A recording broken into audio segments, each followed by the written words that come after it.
काही ठिकाणी अवकाळी पाऊस झाला, काही ठिकाणी गारपीट झाली आणि दर पडलेले आहेत, ही वस्तुस्थिती आहे. परंतु आपण जर बघितलं असेल तर माननीय मुख्यमंत्री महोदयांच्या नेतृत्वाखाली दोन्ही सन्माननीय उपमुख्यमंत्री महोदय आणि मला वाटतं की आम्ही 5-7 मंत्री महोदय, आपल्या देशाचे आदरणीय मंत्री महोदय अमितजी शहा साहेबांच्या अध्यक्षतेखाली बैठक त्या ठिकाणी संपन्न झाली आणि त्याच्यामध्ये अनेक चांगले निर्णय त्या ठिकाणी झालेले आहेत.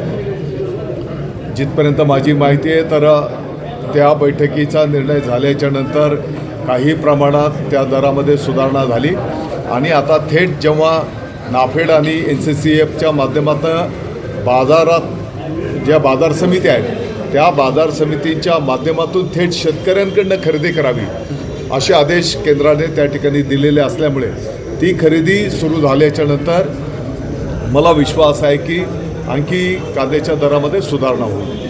लाडक्या बहिणींच्या योजनेमध्ये 80 लाख महिलांची नॉमिनेशन रद्द झालेलं आहे, त्यांना आता पैसे मिळणार नाही कारण ही KYC आता ही स्ट्रिक्टपणे केली जाते. किती परिणाम होईल आपल्याला असं वाटतं? मला वाटतं की अतिशय पारदर्शक पद्धतीने ही योजना राबवली गेली पाहिजे आणि म्हणून KYC या कन्सेप्टमधून ही योजना राबवण्याचा पाठीमागच्याच काळात निर्णय झालेला. त्या संदर्भातली मुदत जी काही होती त्या मुदतीच्या नंतरही 2-3 वेळेस ती मुदतवाढ त्या ठिकाणी देण्यात आलेली आणि मग त्या कालावधीमध्ये जेवढ्या भगिनींनी KYC पूर्तता केलेली आहे त्यांना त्या ठिकाणी त्या योजनेचा लाभ मिळणार आहे. अर्थात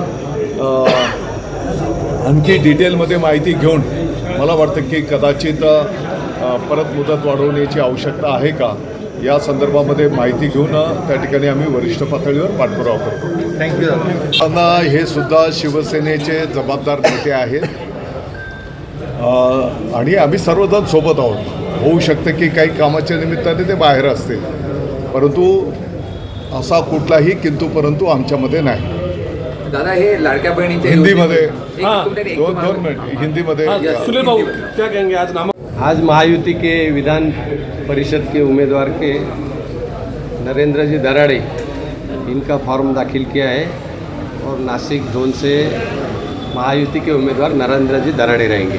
अभी 2 दिन पहले गणेश गिरी जी ने भी नामांकन पत्र दाखिल किया गया है, वो बोले कि अधिकृत में उसके ऊपर क्या कहेंगे? ये भी फॉर्म महायुति का जिनको मिलेगा वही अधिकृत होता है, तो ये भी फॉर्म नरेंद्र जी दराड़े को मिला है, वो अधिकृत उम्मीदवार महायुति के रहेंगे. लेकिन सर NCP की तरफ से भी आज ही कुछ देर पहले ही फॉर्म भरा गया है, इसको कैसे देखेंगे?